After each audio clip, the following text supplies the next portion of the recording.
Hello and welcome to Nerds of the Old Republic, the podcast where we drink no things and we are talking about only one person. Victor! We're going to be talking about the Guillermo del Toro version of Frankenstein. Or Frankenstein. There you go. It's about time I mispronounced something, right? Like, it's been so long since I've screwed up a name. Well, they were wrong, weren't they? Yeah, all day. Yep. But before then, I'm Adam. I am Sean. Say one other thing. One thing. And I'm Mike. Salvation. And we're going to be talking about, like I said, the Guillermo del Toro version of Frankenstein. I'm just going to say it like that, Frankenstein. But beforehand, Sean has blessed us with his beer choice of the cast here. And Mike and I have been anxiously awaiting if he's going to get another IPA he doesn't want to drink. Well, you'll be disappointed. That's fine. I feel like I've been making you drink things you don't enjoy for years now. No. See, I always judge a book by its cover. And same with beer. I'm always trying to find a beer that thematically links with what we're doing. Mm-hmm. This was difficult. So you're going to have to go on a journey with me, guys.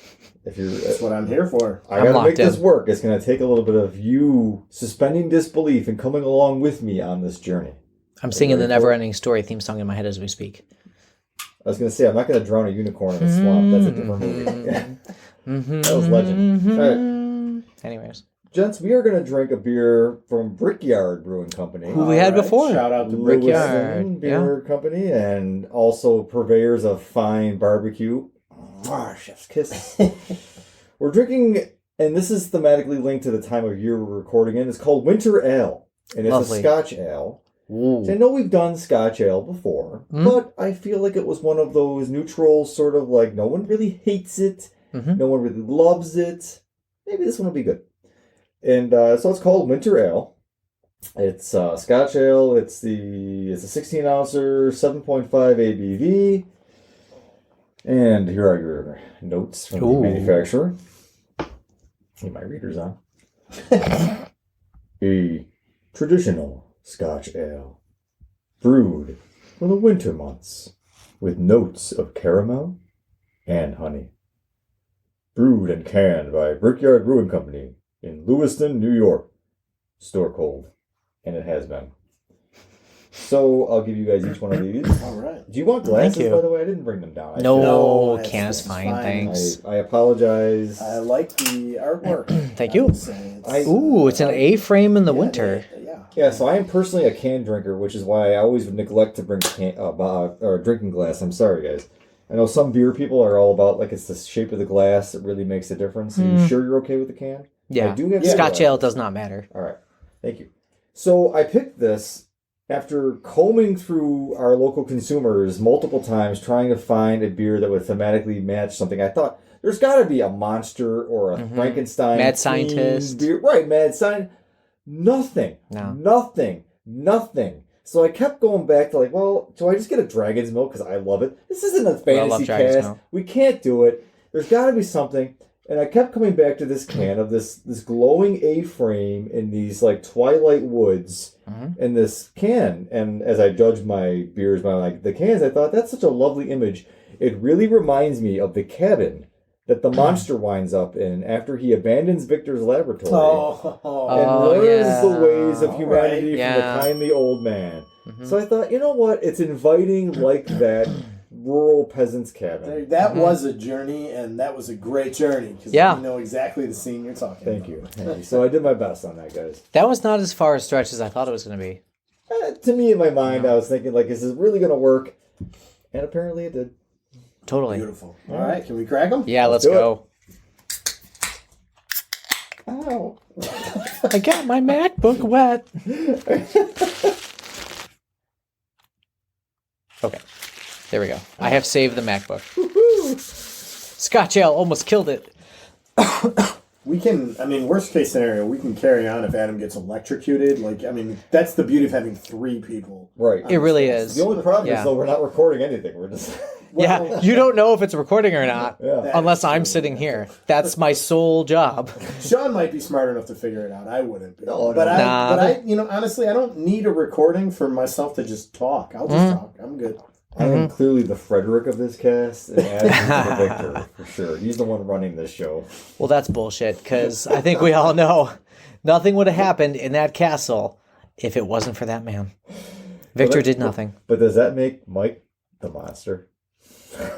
No, because he's more eloquent. I would be fine He's with Jack that. like the monster. I mean, Again, yeah, he's Jack like the monster. He can't die. I've seen him take 9 shots and he just walks with a limp. He's all right. yeah, you're right. Yeah, he just kind of just goes away, like sinks into the ice for interminable amounts of time and just emerges back. again. Resurfaces a mile away. Yeah. Chills out with the great old one. I would also be okay with being the Christoph Waltz character. You want syphilis. Right up until his grisly demise. That guy's accent is always so good. Is that how he actually sounds? Yeah, I assume so. he's Austrian, correct? Jeez, I gotta look that up. You know what? And we know this from his Tarantino movies, and I also saw this recently because he was a guest star on Only Murders in the Building. His accent works equally well as like being sinister and menacing as it does being hilariously comic. Yes. Mm-hmm.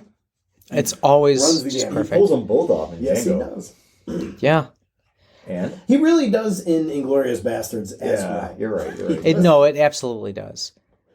No, I think that's his actual accent as far as I can tell. What's his nationality? He's Austrian and German. Austrian, German, okay.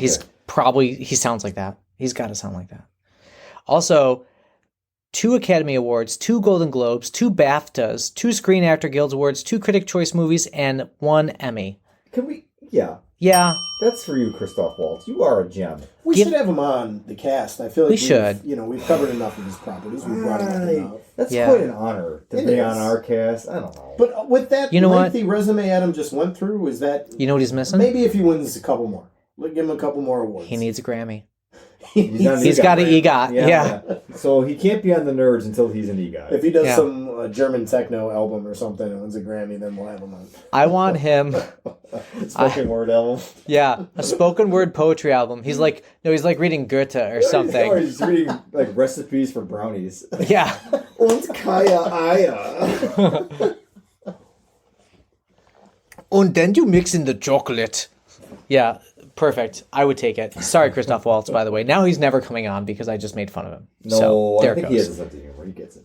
You can't be in Inglourious Bastards and not have a sense of humor. Yes, or Django for that matter. Django. Or Frankenstein. Yes. I like your middle ground pronunciation there. Thank you. Frankenstein. Yeah, I tried to go for the actual Franco-Germanic accent there, but I probably fucking failed miserably. It's fine.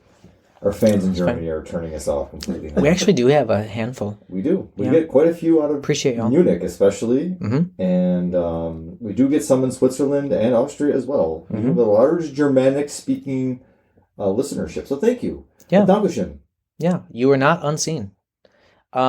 So, before we get to the property, we haven't said, what do you think of the beer? Scotch ale. Delicious. Right? It's Yeah, good. Not bad. It's very Not good. bad. It's a good ale. We're on the listeners at home, the third recording. Of Yeah, we might be the Beverly. afternoon. And so, therefore, the third beverage. Mm-hmm. And I would say this is my favorite so far. Third before a Bills game as well. It's going to be a long evening, gents. Mm-hmm. Yep. Can I just say this real quick? Yeah. Fuck the Patriots. Yep, there you go. Oh, I'll just go ahead and support that with a bell. Yeah. I thought it went without saying you should hit the bell for that. Yeah. Sure. All right. So, Brickyard has done another good one. I forget what the other one we had was. Does anybody remember? Oh, was it a Brickyard? I feel like we've had them before. I know I've had them, but I feel like the cast has had them too. Yeah.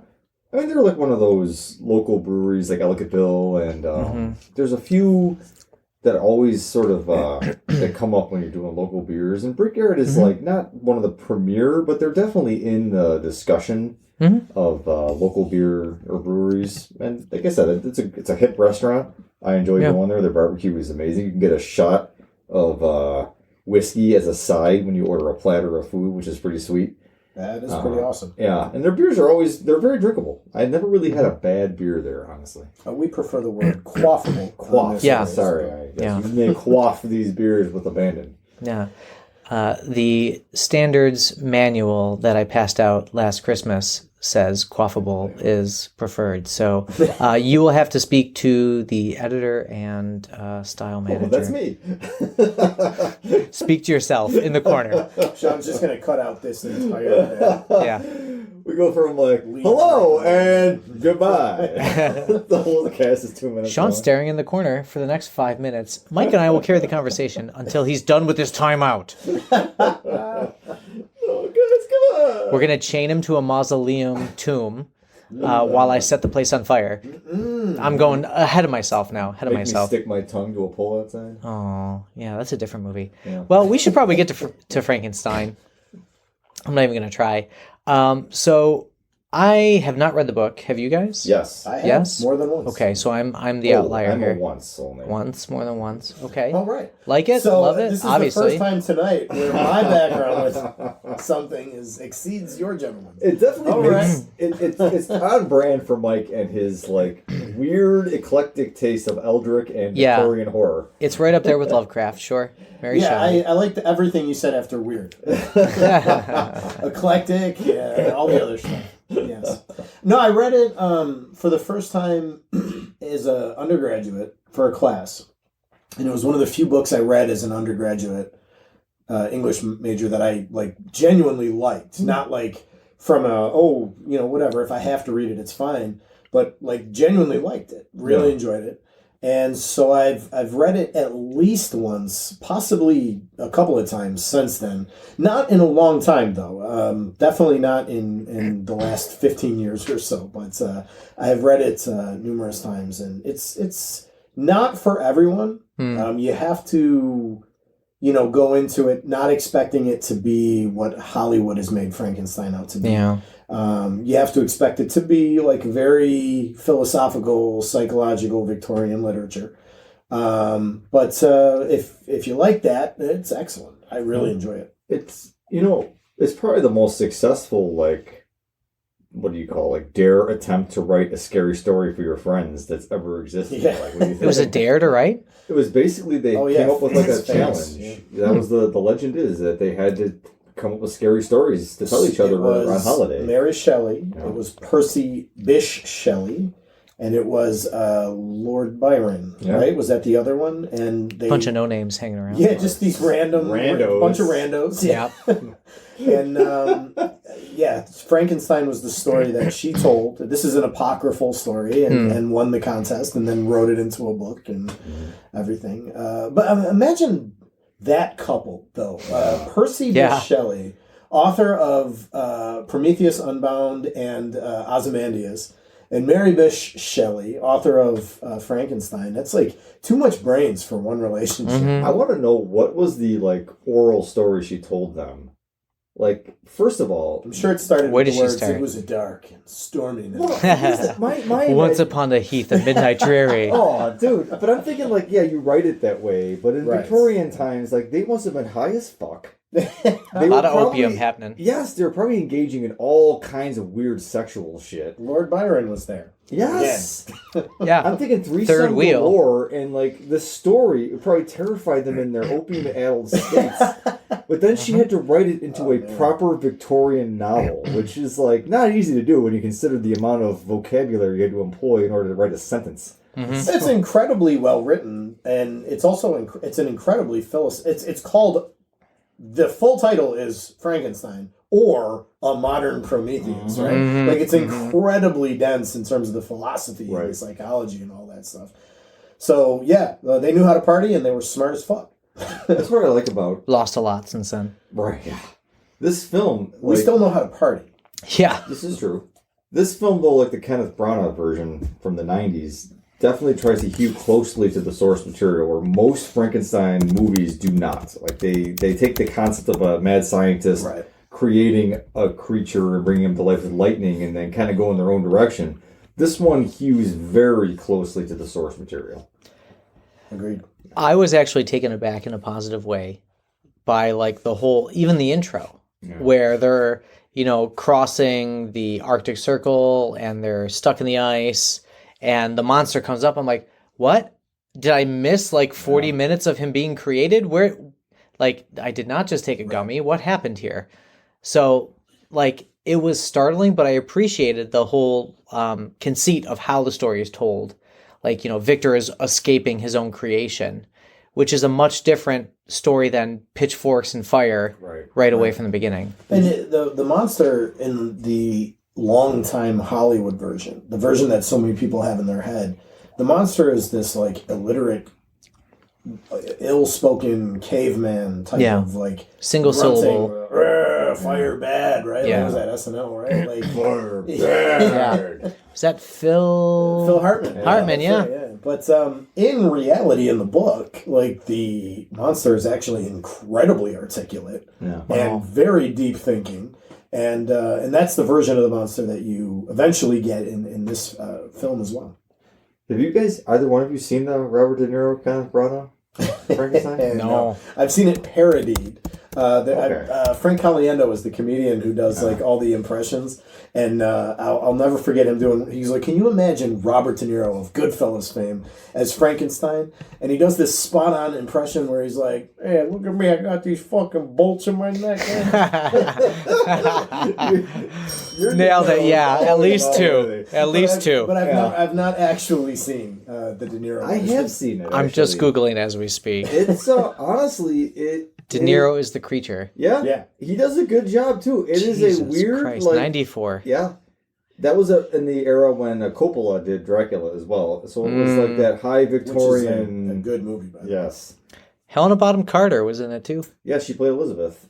So the stories are extremely similar, and I found myself comparing the Guillermo del Toro version to the Kenneth Branagh version a lot as I was watching it, because it extraordinarily similar, obviously very close to the source material because of that. But I guess I'll skip to the chase here. I found the Branagh version more successful, to be honest with you. Really? I did. In what ways? I think that the Del Toro version falls victim to the,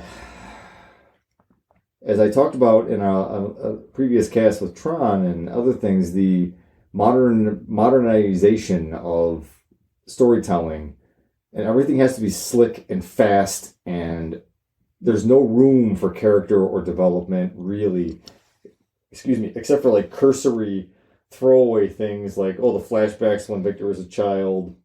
Yeah, that was about 6 minutes. His whole childhood flashback. Whereas Branagh, being a Shakespearean guy, was much more about the character drives the story, not the spectacle. And I feel like, as much as I love Del Toro, and he has done some incredible work, he does have those things like the giant kaiju monster movies. What is that? Pacific Rim or whatever. Oh, yeah. Where he does... That's him? Yes. That's him. Jesus. And that's to weird. an extent, Hellboy in that, where he falls victim to the spectacle sometimes more than he does to the character-driven story, which, for me, it was unfortunate, because I was expecting that real development of Victor as a pathological kind of like psycho, like whatever that, and the monster, and his existential crises and all of that, where it was just glossed over way too much. I feel like the Branagh version really dug into it a lot more, where Victor being like this godlike, like proto-Prometheus, essentially, and De Niro's monster being this tragic figure was way more successful, in my opinion, than what we saw in this particular film. I'd have to see that version to fully weigh in on your comparison of the two. I've only seen the Del Toro version. Homework Same. for you. Homework for me. Homework, yeah, I'll sign up for that too. Before, so. Yeah. But I didn't find any of those things that you just said to be weaknesses of this film at all. I thought the character development was spot on. I actually, as I was watching it, was vividly thinking to myself that Guillermo del Toro excels in making movies that would not be for a modern audience, despite his success with modern audiences, because of how slow he's willing to go and how much time he's willing to put in. You get the opening sequence in the Arctic Circle where we see Frankenstein, but then it backs up for like an hour before Frankenstein appears on screen again. Mm-hmm. And I think you get the childhood, you get the creation of the monster. I like a lot of the way they got there too, because that stuff's not in the book. Dr. Frankenstein in the book is, he's a brilliant scientist, medical student, whatever, and he starts doing this stuff on his own. But I like the way here they brought in the whole like corporate financing or the billionaire financing or whatever it was. And, the war financier. Right, exactly. Like and put him like he's doing. There was shades of Oppenheimer in that. Like he's doing this because he wants to do it, and he's being funded for like nefarious reasons. Well, for sure. That was kind of a new angle. That's not in the book, right? That's not in the book. Okay, I didn't think No, so. because it's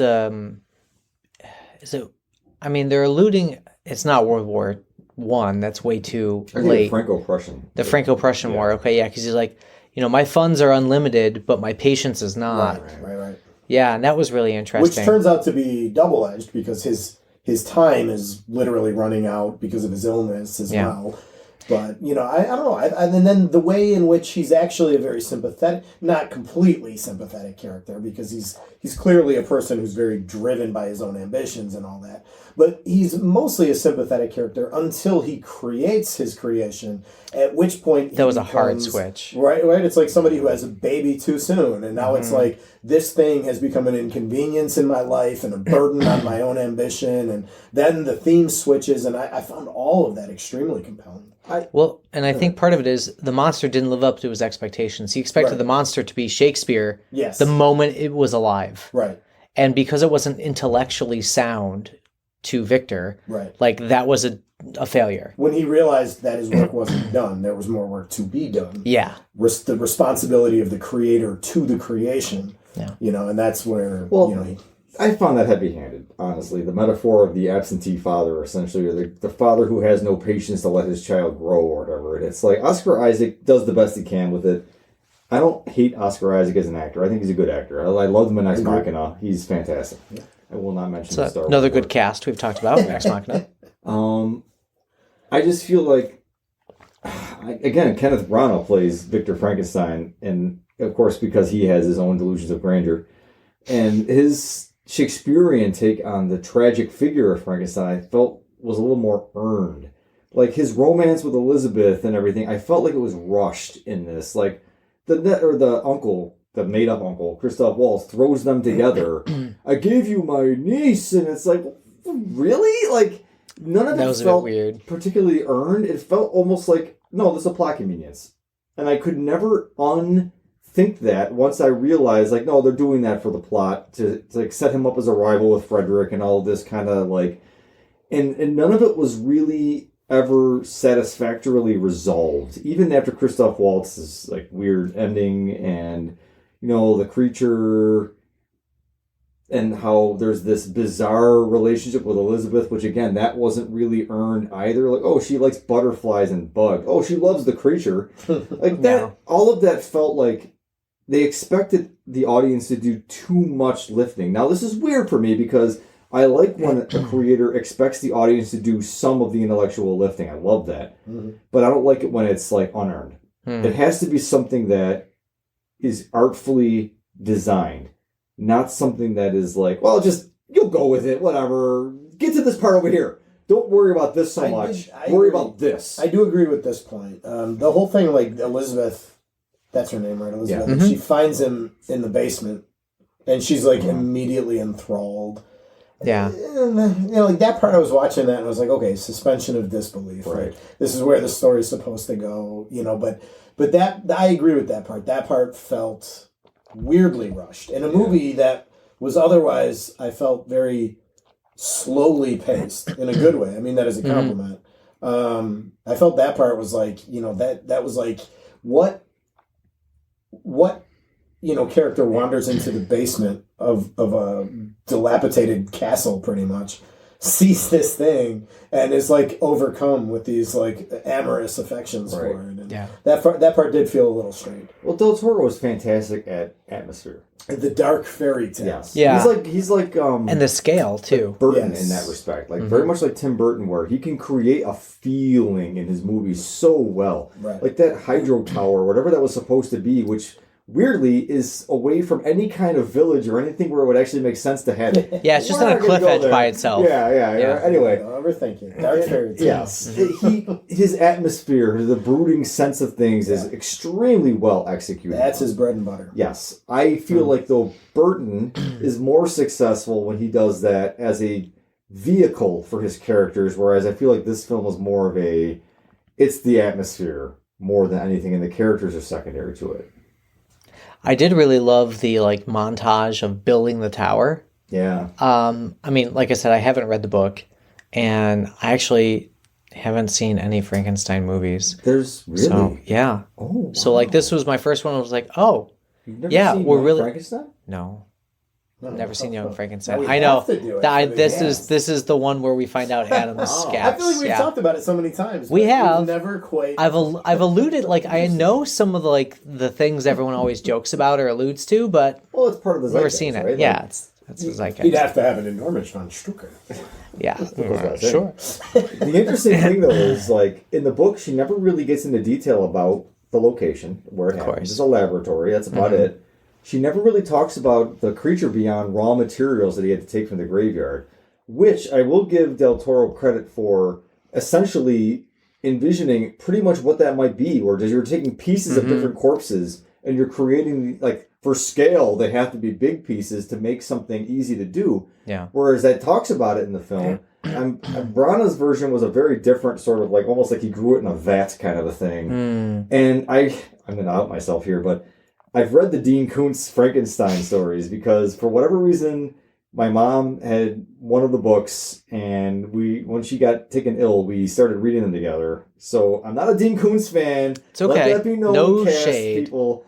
But we read it, and I read the first few of them. It was, his Frankenstein, which is basically takes place in the modern world where Victor has lived because of his weird alchemy and all that, and then the creature who calls himself Deucalion now lives, and he's some weird he's ethereal almost, where he can, like, move through time and space because he's discovered secrets through working with Shaolin monks and everything. But it's interesting how that book also talks about how he was sort of made from, like, raw materials, and it wasn't like they just took, like, a dead corpse, stuck a brain in it, and electrocuted it like so many of the Hollywood stories do.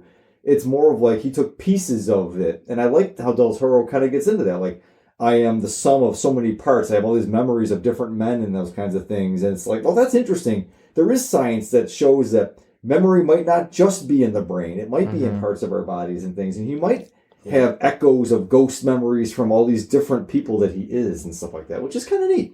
Yeah. Yeah, I mean, even just thinking about the concept of phantom limbs and how, like, as a human who, like, would lose a part of themselves, you would still imagine that there. The inverse, right? Like, you get a piece from something, so you have the phantom memory of the rest of the body is really interesting in that way. And, like, I mean, even just knowing that you were parts of, like, deceased people would really fuck with you if you were an intellectual being, like, that had, like, self-awareness. You would have to be haunted by that. Did anybody else feel like the creature design also reminded you of Prometheus from Alien? I never saw that one. The engineers? Yeah. I'm going to look now. I don't know if no, that had not occurred to me, but now that you mention it, yeah. Yeah. There was a whole lot going around the internet about how people were finding this version of Frankenstein like, sexy in a weird way. Yeah, I mean, Prometheus is, like, more traditionally perfectly sculpted. Right, but that same, like, aesthetic, right? Yeah. Yeah. I did like how his skin patches were different tones and things. And that would be a fun there was a little bit of, like, different musculature, Yeah. too, lined up together, especially, across the back. There were some big-ass scars and whatnot. It was well designed, for sure. I mean, that's the Guillermo del Toro excels in so many ways, but what he puts in front of you on screen visually, I think is his single greatest achievement in every one of his movies. Even the ones you named before that aren't like, the real intellectual ones, Pacific Rim and Hellboy. I love, by the way, those Hellboy movies with what's the actor's name?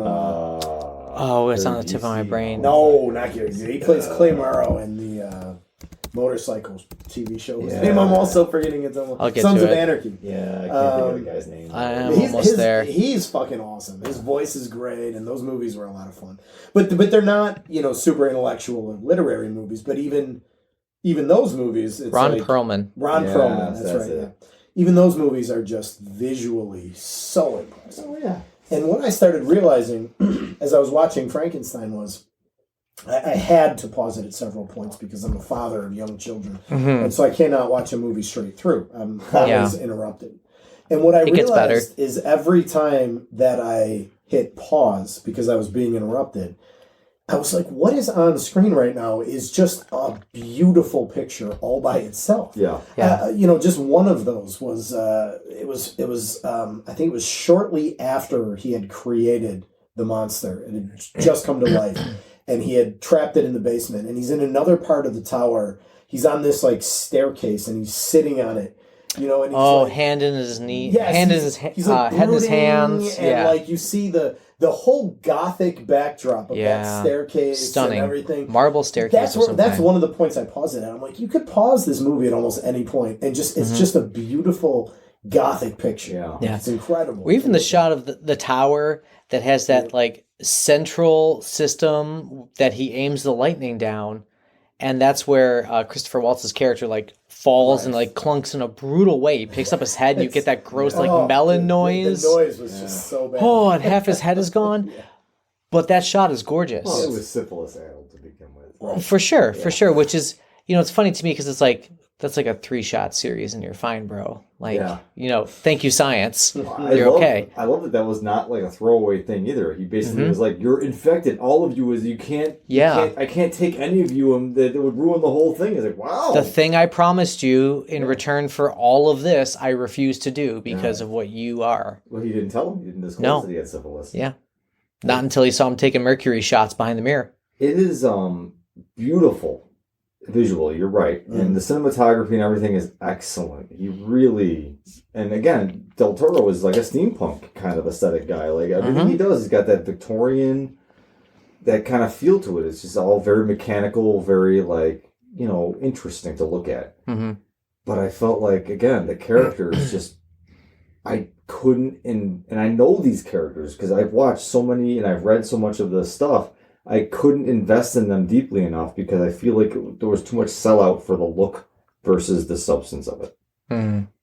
Yeah, I guess it's just on the viewer. Because for me, I was very invested in these characters, and I thought that every part of the movie was interesting on its own as well. There's the part after he burns the tower down around the monster, and the monster escapes, and he goes to that farm pictured here on these beer cans. I thought that was just such a wonderful sequence of him being this spirit of the woods. Yeah, he's basically like a voyeur who's living vicariously through their lives, knowing he can't be part of it, but yearning to be part of it. And then he does these things like the spirit of the wood to mend fences and stuff for them and all of that. And then it also does a nice job of explaining his whole education and vocabulary, because he finally emerges and the blind guy takes him in and he reads all the Paradise Lost and all of that. Can I ask you a question real quick? Yes, go ahead. Did you not find it odd though that he's in the woods exploring and these hunters just shoot him? Who the fuck shoots a human-shaped person? You can clearly tell human-shaped. Lots of hunters. Okay. I'm gonna say actually, I could search the news stories for you. Who in Europe does that? Out of they start immediately. You can't tell what he is when you see him that far. Right. He's a human. You start shooting without asking questions. What the fuck was that? But this is a dark fantasy. Yeah. That's what it is. So I'll give you that. Some suspension. There's lots. This is a story too where we can be like, well, the science is all wrong.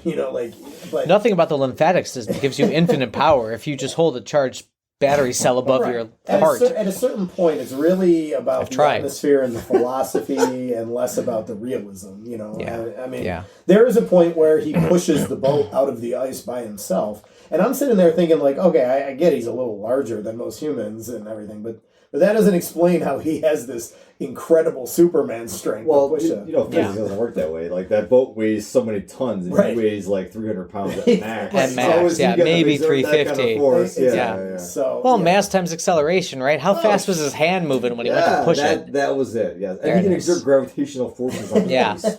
To say nothing of his inertia on the ice, which he's honestly, you're gonna shove against the boat. You're going to slide backwards. Yes. That's what's going to happen first. Right. But I did not think of that intentionally. My thought was that blunderbuss is going to shoot a hole in the ice, huh? Uh-huh. There's one shot left, and Just that's one. going to... Yeah, give it to me. I'm going to shoot it through the Just one. Arctic ice. Yeah. Was that Charles Dance Cool. as the father, by the way? Is that who that was? Looking. Who was Victor's father? I don't know. The one who beat him mercilessly for not knowing his facts about anatomy. Well, while you're looking that up, I mean, Del Toro. that was another. Maybe it just hit me hard because I mean, well, we're all fathers here, so we all probably related to this very much. But like, the idea of fatherhood was such a theme throughout this. Yeah. There it is again, right? Like his own relationship to his own father, and some of the things his own father says to him, like, "You have to understand, like, you bear my name," and you know, all that stuff. How he didn't like him because he had dark hair and brown Right. eyes, and it's like, well, Frederick had blue eyes and blonde hair, so clearly he was the Hitlerian youth, whereas, you know... And then, you know, that stuff at the ending, like, some of that stuff choked me up, I'll be honest. Like, you know, when, like... Forgives him. When they tell each other's story, and, you know, I forget the exact words. I wanted to watch this again before the cast, but I didn't have a chance to. But where Oscar Isaac's character is basically, you know, telling him, like, you know, you need to live your own life now. Like, you know, you have to live your own life, and...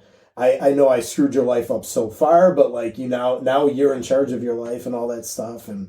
Man, you start thinking of your own role as a parent and the things you regret and the things, you know, you would do differently. And Charles Dance is his father. I thought so, yeah. Charles Dance is great in everything. I thought he was really severe good. British man. He's a Royal Shakespeare Company member, as you would expect. There you have it. QED. You're right, though. The elements of fatherhood, and honestly, usually I get pretty, like, tripped up by the...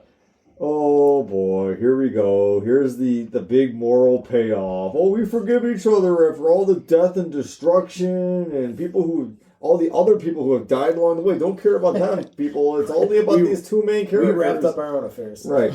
I'm usually like, fuck. But honestly, it did feel fairly earned here when he forgives them at the end. And like they have their little come to Jesus moment on the boat. I'm like, okay, you know what? It wasn't as cringy as I expected it to be, so I will give them a lot of credit. They actually did wrap that up fairly well. But I will say also, it's interesting how he asked for a companion and all that. He doesn't get it, right? Which is part of the story. I believe in the book he asked Victor to make him a companion. Yep. He won't do it. And if I remember correctly, again, it's been a long time since I've read the book, but in the book, I seem to remember... Victor making him the companion, or at least going most of the way. Yeah. And then at the last moment having... not to. Yeah, he has like a crisis of conscience and he destroys it with the monster looking on in the distance. And that leads to the chase and up to the Arctic and all that. Again, that's where the Brana version, I think, you know, it does something like that where Elizabeth dies similarly and then he reanimates her as like for himself, but the monster thinks it's for him as a companion or whatever, and that's an issue. And of course, it's what's her name, who's a Helena Bonham Carter or whatever. In the Brana version, it is, perfectly works that way. She's great. Yeah. For all those kind of parts, she is great. If you're gonna watch another Frankenstein movie, watch the Brana version, and I want you to compare it to this one. And just tell me what you think. Which one do you think is... And again, remember, 94 versus 2025. Yes, there's a lot of technological differences and things, but I just feel like that one does exactly what this one sets out to do, but better. I mean, I honestly can't say that I've seen a better Dracula. Well, I shouldn't say that now because the Eggers version just came out. It was fucking awesome. I haven't seen it. I was going to say, though, that I hadn't seen a better Dracula version than the Coppola one. And that was right around that same time period. So that's a sexy version, too. Yeah. That I remember about the Coppola version. It's a very... Joyce Byers used to be pretty hot. Who? What's her name? Winona Ryder. Oh, Joyce Byers, Winona Ryder. Yeah. I thought that was the actress's name at first, but no, I get to Winona Ryder. Yeah, we have yet to talk about Stranger Things, which my youngest son is so obsessed with. We have watched the most recent episode. We're waiting for the last one to come out, New Year's Eve. Yeah. He's gone back to the first one for the second time since this summer. We're 2 into the last release. We got 2 more to go to get up to. We're gonna get there before New Year's. Yeah. But maybe we should do that as a future cast, guys. Yeah, we should, because I've seen 0 of it. All right. Oh, there we go. You got 5 seasons to catch up on, Mike. A property based on the 80s, set in the 80s? Yeah. It tracks. That's so typecast. Hence why I could sing the never-ending story theme song and he wouldn't get it. From what I understand, Anyway, sorry, we're just having a moment. Sorry. I didn't want to take that away from you. It sounded lovely, by the way. Sure. From what I understand about Stranger Things, it does seem like something I would really like. Right? You would probably. I think really you would. enjoy it, Yeah. So you got a lot of work to do, though. It's never not synth punk. It's like Cold War sci-fi. It's 80s nostalgia punk. Yeah. Every season starts off with a bike ride set to some 1980s property that is supposed to make you feel things. One of them is Ghostbusters, so you're welcome. And then, what's the first one? The first one is not Ghostbusters. The second season is Ghostbusters. D&D, yeah. Yeah, I mean, they're kind of all over the 80s. Yeah. While we're randomly spitting out shit we should do, the first and only the first season of Westworld would be a good one to look at. I only saw the first 3 episodes of that season, but I quickly lost it after a few episodes into the second season. I think the quality went very quickly down. You are correct. Oh, so you have, did you finish it? Yeah. Oh, okay. But would you agree that first season was really... The first season is probably some of the best TV I've ever seen. That would be prestige television. Absolutely. Peak. Yeah. Yeah. Yep, that was. I remember that being one of the most impressive things I've ever watched years ago. I would love to rewatch it. I would do it. Yeah. Well, we got some options here, your listeners, and if you have any way on that, please let us know. Absolutely. Yeah, we're open to your suggestions. Hit us up on Blue Sky or Google us or whatever. I don't know what you do these days, or direct brain connection. Just email or Neuralink. Send us an email or an actual letter. Yeah. Smoke signals. I don't know how would they send us letters? Should we get a PO box? Yeah, I'll set up in Walla Walla, Washington. All right, thanks, David Lerman. Yeah, you're welcome. Speaking of the 80s. Damn. He's still around. Back when you could be a late night TV host and not be canceled by your president. Sorry. Getting political again. Yeah, sorry. Remember, we want boring. We want boring. Boring. Make boring good again. Oh, boy. Maba. Mba. Make America. Make America. Make America boring again. That's what I want. You know what? I could get on board for that. That'd be fine. Honestly. Could be a dry ass debate about tax rates. Policy. Politics is not a team sport, guys. Just nope. You have your belief. I get it. We all have things we believe in. That's fine. That's part of democracy. It's a debate. It should not be a spectacle. Should not be your identity. Exactly. Can I also just random loop back to get off of the train I started us on? Listen to this fucking cast for the 92 Bram Stoker's Dracula. Gary Oldman, Winona Ryder, Keanu Reeves, Anthony Hopkins, Sadie Frost, and Tom fucking Waits. And Carrie Elways. Carrie Elways, as you mentioned before. Oh, yeah. Did he play the Texan? Arthur Holmwood. I think he plays the Texas guy. Arthur Holmwood, whoever that is. And Monica Bellucci. Yeah. Dracula's Bride #2. She's one of the Dracula's bitches there, I think. Yeah, number 2. Bitches. Yeah. It actually says that in the credits. It's like Dracula's bitches. Dracula's bitches. Dracula bitch, Dracula bitch. I own the DVD of that. Damn, man. Hot shit. No shit. Hot shit. Yeah. Of Matrix 2 fame. Indeed. Which was probably the best one. How many boners were launched? Nebuchadnezzar, not Nebuchadnezzar. The Merovingians. What is she in that? Is she one of the Merovingians? Monica Bellucci. She's with the harem?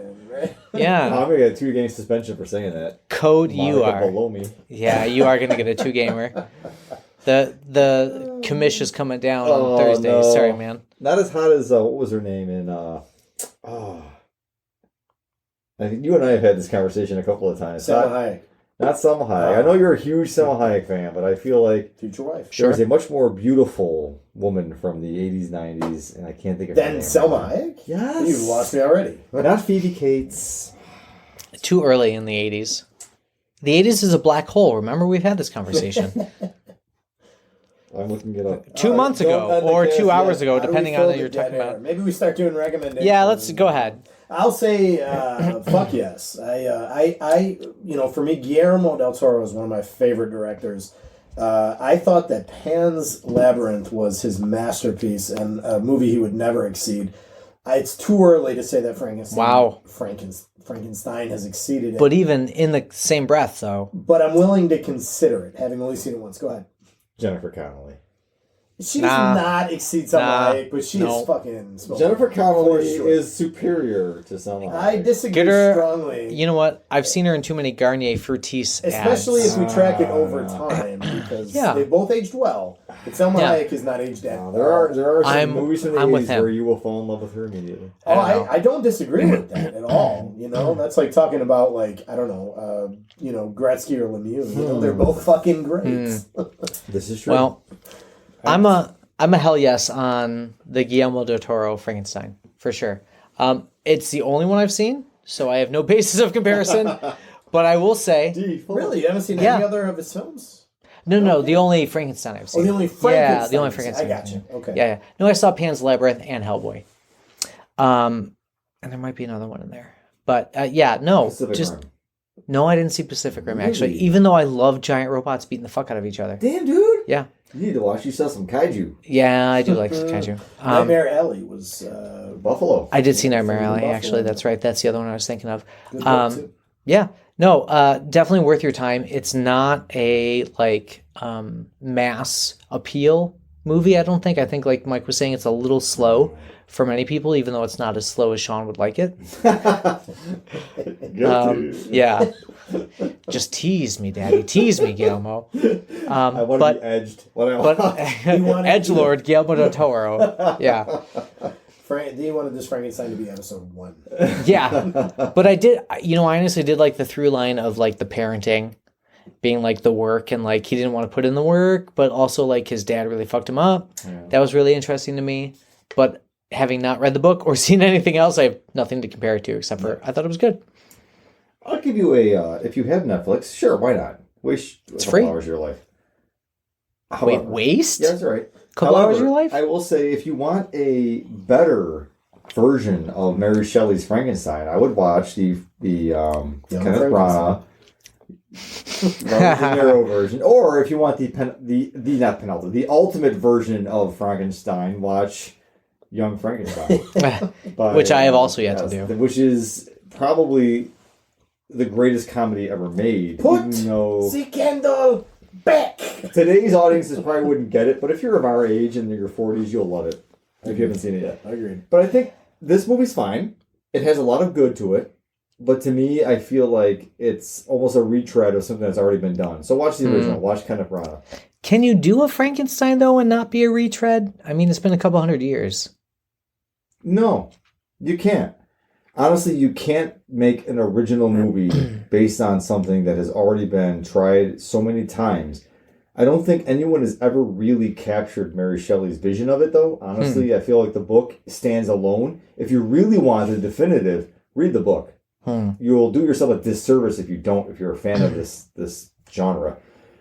The films will never be able to capture exactly what she was on about in that book. I agree. Yeah. All right. Well, I'm going to get the audiobook then, because I haven't read it. So no, it's worth it. Interestingly, Mary Shelley narrates the audiobook. So wow. Yeah. From there you go. The grave. Victor. It's just a bunch of crickets and the sounds of pastoral England. Chirp, chirp, chirp, chirp, chirp, chirp. Electrical sound, Victor. Well, there you go. Nerds of the Old Republic brings you this recording of Mary Shelley's Frankenstein or The Modern Prometheus. All rights reserved. Galvanize your lymphatic system. I want Sir Patrick Stewart to play. Oh my God! I want him as my monster. He needs to be Frankenstein's creature. You know what? Whatever you had said after Sir Patrick Stewart, I was on board already. Damn it, Victor! All right. Well. Father Earl Grey tea. Make it so. Guinan, sunlight. There are 4 lights!